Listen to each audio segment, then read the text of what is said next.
નમસ્કાર વિદ્યાર્થી મિત્રો, સ્વાગત છે તમારું તમારી પોતાની યુટ્યુબ ચેનલ ક્લાસર એકેમાં. ચાલો આજે આપણે આજના આ વિડીયોમાં ધોરણ 7માં વિષય વિજ્ઞાનનું પ્રકરણ નંબર 9 ગતિ અને સમય પાઠ પૂરો થાય ત્યારે તમને જે સ્વાધ્યાયના પ્રશ્નો આપેલ હોય તે સ્વાધ્યાયના તમામ પ્રશ્નોનું સોલ્યુશન કરીશું. જો બાળકો ચેનલમાં નવા હો તો ચેનલને સબસ્ક્રાઈબ કરી લો, લાઈક કરી દો અને તમારા મિત્રોને શેર કરી નાખો. તો ચાલો આપણે આજે સ્વાધ્યાયમાં પ્રશ્ન નંબર 1 જોઈશું. નીચે આપેલી ગતિનું સુરેખ ગતિ, વર્તુળમય ગતિ અથવા દોલન ગતિમાં વર્ગીકરણ કરો. 5 મુદ્દા આપેલા છે. પહેલું છે દોડતી વખતે તમારા હાથની ગતિ, બીજું છે સીધા રસ્તા પર ગાડાને ખેંચી જતા બળદની ગતિ, ત્રીજું ચકડોળમાં બેઠેલા બાળકની ગતિ, ચોથું વિદ્યુત ઘંટડીની હથોડીની ગતિ, પાંચમું સીધા પુલ પરથી પસાર થતી રેલગાડીની ગતિ. તો ચાલો આપણે સુરેખ ગતિમાં કયા લઈશું મુદ્દા? તો કે સીધા રસ્તા પર ગાડાને ખેંચી જતા બળદની ગતિ, સીધા પુલ પર પસાર થતી રેલવે ગાડીની ગતિ. સુરેખ ગતિમાં આવી ગયા. બે ફરીથી આપણે લખાઈ ગયું છે. તો આપણે ઉપરવાળું જ કે નીચેવાળું તમને જે યોગ્ય લાગે બંને મુદ્દા ફરીથી લખાણા છે. દોલન ગતિમાં કયું લખીશું? તો કે દોડતી વખતે તમારા હાથની ગતિ, વિદ્યુત ઘંટડીની હથોડીની ગતિ, ટણીંગ વર્તુળ ગતિ, ચકડોળમાં બેઠેલા બાળકની ગતિ જે વર્તુળ ગતિ દર્શાવે છે. તો ચાલો આપણે જોઈશું આગળ સ્વાધ્યાયમાં પ્રશ્ન નંબર 2. નીચે આપેલા વિધાનોમાંથી કયા વિધાનો સાચા નથી? 1. સમયનો મૂળભૂત એકમ સેકન્ડ છે. સાચું છે ભાઈ, ખરું. બીજું, દરેક પદાર્થ અચળ ઝડપે ગતિ કરે છે. બધા ના કરે લ્યા, એટલે બીજું વિધાન ખોટું. ત્રીજું, બે શહેરો વચ્ચેનું અંતર કિલોમીટરમાં માપવામાં આવે છે. સાચું છે ભાઈ, ખરું. ચોથું, આપેલા લોલકનો આવર્તકાળ અચળ હોય છે, એટલે સાચું છે, એટલે ખરું. પાંચમું, ટ્રેનની ઝડપ મીટર પ્રતિ હવરમાં મપાય છે. ખોટું લે, મીટર પ્રતિ સેકન્ડમાં મપાય, એટલે ખોટું. ઓકે બાળકો, ચાલો આગળ આપણે જોઈશું સ્વાધ્યાયમાં પ્રશ્ન નંબર 3. સાદું લોલક 20 દોલન પૂર્ણ કરવા માટે 32 સેકન્ડનો સમય લે છે. તો લોલકનો આવર્તકાળ કેટલો થાય? તો ચાલો આવર્તકાળ ગણી નાખીએ આપણે. કેમ ગણીશું ભાઈ? આપેલું જ છે ભાઈ તમને. ઉકેલમાં શું લખીશું? ઉકેલમાં 1 દોલન પૂર્ણ કરવા માટે લાગતો સમય, 1 દોલન પૂર્ણ કરવા માટે લાગતો સમય ભાગ્યા દોલનોની સંખ્યા. ભાગ્યા શું લખવાનું છે? દોલનોની સંખ્યા. આપણે સૂત્રમાં આ પ્રમાણે લખ્યું. તો 32 સેકન્ડ ભાગ્યા 20 દોલનો બરાબર કેટલું થશે? તો કે 1.6 સેકન્ડ. એટલે આવર્તકાળ કેટલો થયો? 1.6 સેકન્ડ. ચાલો આગળ સ્વાધ્યાયમાં પ્રશ્ન નંબર 4. બે સ્ટેશન વચ્ચેનું અંતર 240 કિલોમીટર છે. ટ્રેનને આ અંતર કાપવા માટે 4 કલાક લાગે છે. તો ટ્રેનની ઝડપ શોધો. આપણે ઝડપ શોધવાની છે. તમને બધાને મિત્રો ખબર જ હશે ટ્રેને કેટલું અંતર કાપ્યું છે? તો કે 240 કિલોમીટર અંતર કાપ્યું. એ કાપવા માટે લાગ્યો કેટલો સમય લાગ્યો? તો કે 4 કલાક લાગ્યો. હવે આપણે ટ્રેનની ઝડપ શોધવાની. શું શોધવાનું છે? ટ્રેનની ઝડપ શોધવાની. ઝડપનું સૂત્ર શું છે? તો કે અંતર ભાગ્યા સમય છે. તો આપણે સૂત્ર લખીએ, અંતર ભાગ્યા સમય. શું લખીશું? તો કે કેટલું અંતર કાપ્યું ટ્રેને, અને નીચે શું લખીશું? એનામાં કે એ અંતર જે કાપ્યું ને એને કેટલા સમયમાં કાપ્યું તો એ સમય લખીશું. ઉપર 240 કિલોમીટર, નીચે 4 કલાક. બંનેનો ભાગાકાર કરી દો એટલે 6 ચોક 24 થશે, એટલે 60 કિલોમીટર પ્રતિ કલાક. ટ્રેનની ઝડપ કેટલી થશે? 60 કિલોમીટર પ્રતિ કલાક. ચાલો આપણે જોઈશું સ્વાધ્યાયનો પ્રશ્ન નંબર 5. જ્યારે ઘડિયાળમાં 8:30 AM સમય હોય છે ત્યારે કારના ઓડોમીટરનું અવલોકન 57,321 કિલોમીટર અવલોકન દર્શાવે છે. જ્યારે ઘડિયાળમાં 8:50 AM સમય હોય ત્યારે કારના ઓડોમીટરનું અવલોકન 57,336 કિલોમીટર દર્શાવે છે. તો કારની ઝડપ એ સમયગાળામાં કિલોમીટર પ્રતિ મિનિટ તથા કિલોમીટર પ્રતિ કલાકમાં શોધો. તો ચાલો શોધી નાખીએ આપણે. પહેલાં તો શું શોધીશું આપણે? અંતિમ વાંચન કેટલું હતું ભાઈ? તો કે છેલ્લું આટલું છે. આ મોટો આંકડો થાય અને આ નાનો આંકડો થાય. આપણે બાદબાકી કરવાની. અંતિમ વાંચનમાંથી પ્રારંભિક વાંચન. પ્રારંભિક હંમેશા નાનું અંતર હોય એટલે મોટામાંથી નાનું બાદ કરી દેવાનું. કેટલું આવ્યું? 15 કિલોમીટર. તો 8 વાગ્યાથી 8:50 એટલે 20 મિનિટનો સમયગાળો છે. 20 મિનિટમાં કેટલું અંતર કાપ્યું ટ્રેનને? 15 કિલોમીટર અંતર કાપ્યું. તો કારની ઝડપ શું થશે ભાઈ? તો કે કાપેલું અંતર ભાગ્યા સમય. તો કે 15 ભાગ્યા 20. કારને કેટલું અંતર કાપ્યું? 15 કિલોમીટર. એના માટે સમય કેટલો લીધો? 20 મિનિટ. તો સમય શું થશે? 3/4 કિલોમીટર પ્રતિ મિનિટ. અહીં લખી નાખવાનું કિલોમીટર પ્રતિ મિનિટ.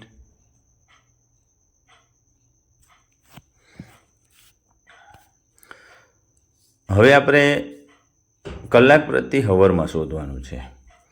તો 15 કિલોમીટર ભાગ્યા 20 એનાય ભાગ્યા 60. 60 ઉપર જતું રહેશે. 0 0 કટ થશે. ક્યાંથી કટ કરીશું આપણે? આ 0 0 અહીંથી કટ કરીશું. અહીંથી સીધું 3 દુ 6 ગણના આવો. ચલો 3 દુ 6 નહીં 3 આવશે. 3 દુ 6 3 અને 15 ગુણ્યા 3 કેટલા આવશે અહીંયા? 15 ગુણ્યા 3 15 ગુણ્યા 3 15 તરી 45 કિલોમીટર. તો ચાલો હવે આપણે જોઈશું સ્વાધ્યાયમાં પ્રશ્ન નંબર 6. સલમા સાયકલ પર તેના પરથી શાળાએ 15 મિનિટમાં પહોંચે છે. જો સાયકલની ઝડપ 2 મીટર પ્રતિ સેકન્ડ હોય તો તેના ઘરથી શાળાનું અંતર શોધો. ચાલો આપણે શોધી નાખીએ. દાખલો ગણી નાખીશું. વિજ્ઞાનમાં દાખલો છે, ગણિતની ભાષામાં ગણીશું. સાયકલ વડે કેટલો સમય લીધો? 15 મિનિટ. એટલે સેકન્ડમાં કેવી રીતે લખાય? 900 સેકન્ડ. તમને ખબર જ છે ભાઈ, 1 મિનિટ એટલે 60 સેકન્ડ થાય. કેટલું થાય? 60 સેકન્ડ. તો 15 મિનિટે કેટલું સેકન્ડ થાય? તો કે 15 ગુણ્યા 60 એટલે 15 છગ 90. 15 છગ કેટલું થયું? 90 અને 1 મિનિટ વધારાનો એટલે 900 સેકન્ડ થશે. ઝડપ કેટલી છે ભાઈ? 2 મિનિટ પ્રતિ સેકન્ડ. તો ઘરથી શાળા વચ્ચેનું અંતર ઝડપ ગુણ્યા સમય.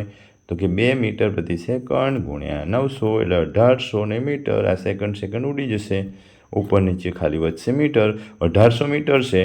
હવે જો એને કિલોમીટરમાં ફેરવવું હોય તો કેમ ફેરવીશું? 1 કિલોમીટર બરાબર કેટલું થશે? 1 કિલોમીટર બરાબર 1000 થશે. અહીં પોઈન્ટ મૂકવાનો રહી ગયો છે તો પોઈન્ટ કરી દેશો. કેમ કે 1800 ભાગ્યા 1000 કરવા પડે. કેટલા કરવા પડે? 1800 ભાગ્યા 1000. 2 0 જતા રહેશે. આ 10 વધ્યા એટલે ઉપર પોઈન્ટ આવશે 1.8 કિલોમીટર. કેટલું થશે? 1.8 કિલોમીટર. ઘરથી શાળા વચ્ચેનું અંતર 1.8 કિલોમીટર થશે. ચાલો આગળ સ્વાધ્યાયમાં પ્રશ્ન નંબર 7. નીચે આપેલા કિસ્સાઓમાં અંતર સમયના આલેખને આકાર દર્શાવો. પહેલું, અચળ ઝડપે ગતિ કરતી કાર. બીજું, રોડની બાજુમાં ઊભેલી કાર. ભાઈ ઊભેલી કાર હોય, સમય જશે. એક વસ્તુ સમજી લો. બીજામાં સીધી વસ્તુ છે. અહીંયા કાર ઊભી છે, અહીંયા સમય છે. સમય એની રીતે ચાલ્યા જ કરશે. તો કાર થોડી વધે આગળ તો ઊભી છે, તો એ પણ સમયની સાથે સાથે જ ત્યાં પડી રહેવાની છે. એટલે સ્થિર સમાંતર રેખા આવશે. એટલે આ રીતનો આલેખ બનશે. હવે અચળ ઝડપે ગતિ કરતી કાર અહીંથી અહીંયા પડી છે, તો અહીંથી અચળ ઝડપે ગતિ કરતી કાર ક્યાંય ઝડપ વધારતો નથી, ઘટાડતો પણ નથી. એટલે અચળ ઝડપે ગતિ. તો આકાર કેવો બનશે? ઉપર ચડતો. તો તમે બંને આલેખને ધ્યાનથી જોઈ સમજી તમારી નોટમાં દોરશો. ચાલો આગળ આપણે જોઈશું સ્વાધ્યાયમાં પ્રશ્ન નંબર 8.